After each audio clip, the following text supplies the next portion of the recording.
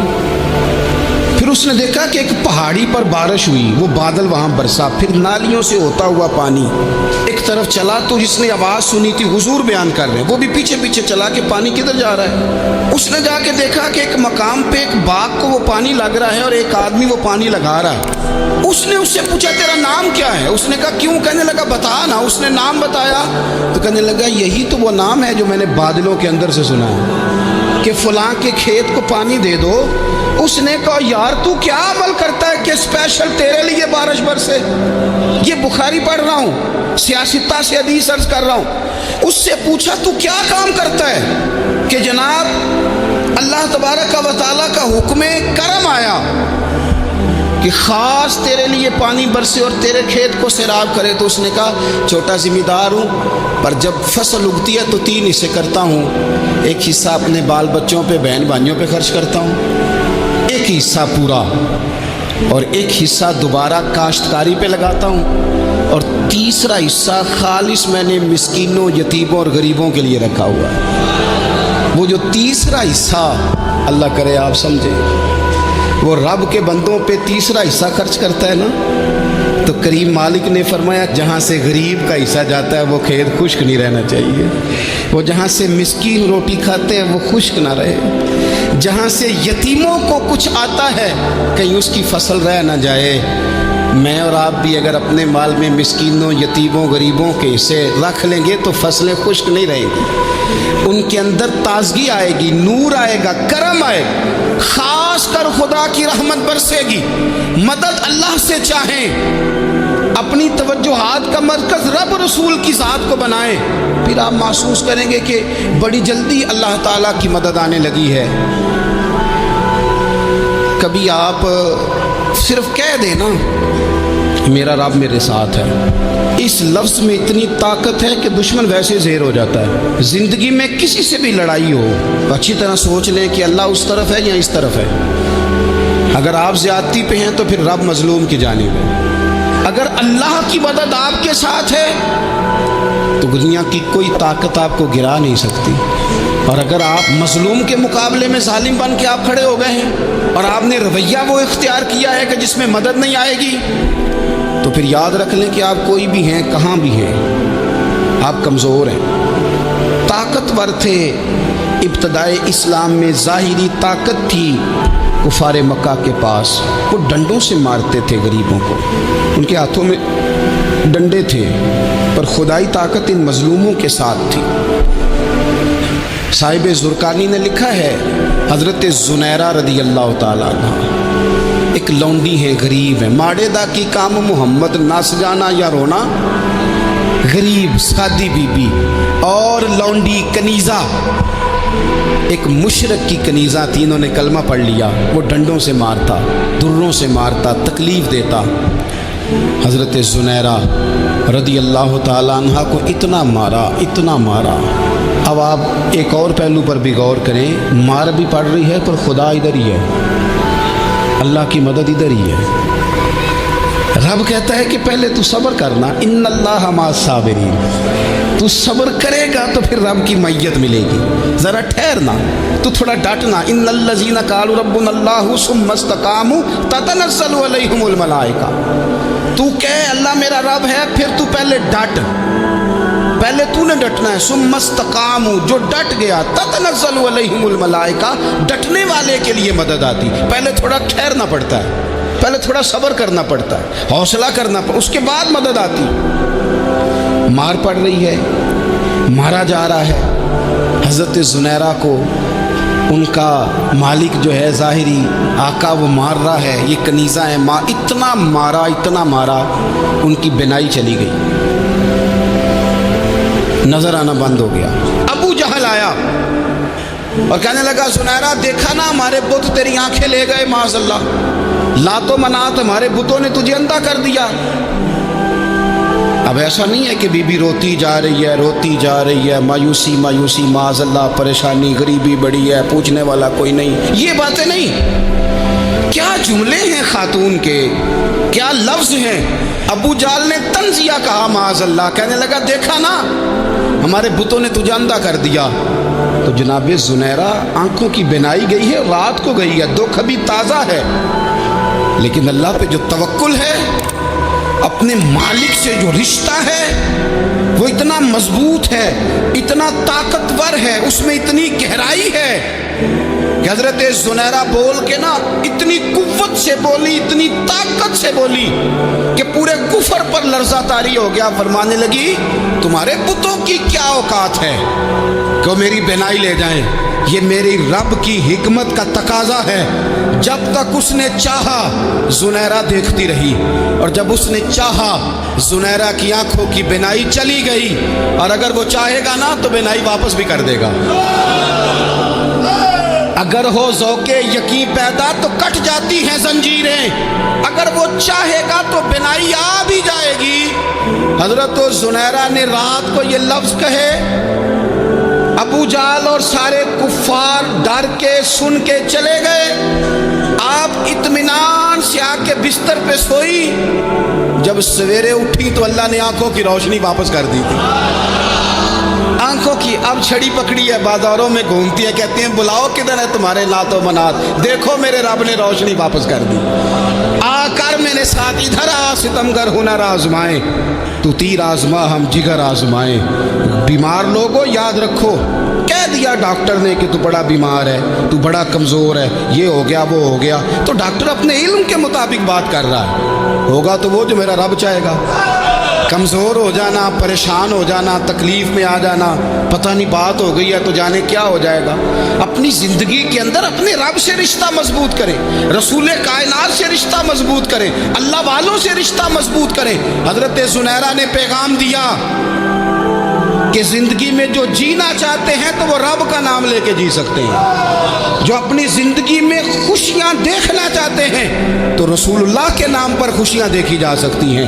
توکل کی بنیاد پر بندہ خوشیاں لے سکتا ہے، اور اگر انسان میں توکل نہیں ہے تو پھر وہ اس کالے جادو سے بھی ڈر رہا ہے، وہ نیلے سے بھی ڈر رہا ہے، وہ پیلے سے بھی ڈر رہا ہے، وہ فلانے سے بھی ڈر رہا ہے، وہ میرے خلاف فلانا رشتہ دار سازش کر رہا ہے تو ڈر رہا ہے، فلانا میرے بارے میں یہ کر رہا ہے تو ڈر رہا ہے، وہ پتہ نہیں دنیا ادھر ہو جائے گی تو کیا ہو جائے گا، اٹھ باندھ کمر کیوں ڈرتا ہے، پھر دیکھ خدا کیا کرتا ہے۔ تو اس ساری گفتگو کا نچوڑ آپ کو یہ عرض کیا ہے، سب سے پہلے تو یہ کہ میدانوں میں مدد بھی اللہ کی، رزق میں مدد بھی اللہ کی، فصلیں خشک ہوں تو مدد پھر بھی اللہ کرے، تو پھر ساری مدد، اور اگر انسان بیمار ہو تو پھر بھی مدد اللہ کی۔ تو اپنے اللہ کی جانب توجہ کو بڑھائیں، آپ اللہ سے مدد کے سوالی بنیں۔ ترمذی کی ایک حدیث ہے، میں آپ کو زندگی کا تجربہ بتاتا ہوں کہ جب میں بڑا پریشان ہوتا ہوں تو یہ والی روایت کھول لیتا ہوں، مزہ دیتی ہے۔ میرے نبی پاک علیہ السلام نے فرمایا اپنے دکھ سیٹھوں نوابوں کو نہ کہنا، مالداروں کا نہ کہنا، ورنہ اللہ تمہیں کبھی غنی نہیں کرے گا۔ فرمایا اپنے دکھ اپنے رب کی بارگاہ میں عرض کرنا، جلدی کرے یا دیر سے کرے اللہ تمہیں لوگوں سے بے نیاز کر دے گا، اللہ تمہیں غنی کر دے گا۔ رات کو بیٹھو نا اس کی بارگاہ، اسے دکھڑے سناؤ، چھوٹی چھوٹی باتیں، حضور نے فرمایا نمک بھی مانگو تو رب سے مانگو، چھوٹی چھوٹی بات سے شروع کرو نا۔ جب بندہ شروع کرتے ہیں نا چھوٹی چھوٹی چیزیں تو بڑی ساری چیزیں یہ اس طرح ہوتا ہے جیسے بندہ رب سے گفتگو کر رہا ہے، مالک مجھے یہ چاہیے، مالک میں یہاں کمزور ہوں، اللہ میں یہاں پریشان ہوں۔ آپ یہ کر کے تو دیکھیں، لمبی لمبی دعائیں مانگ کے تو دیکھیں، اس کے حضور جوڑ کے تو دیکھیں، آپ دیکھیں گے راحت کتنی ہے، سکون کتنا ہے۔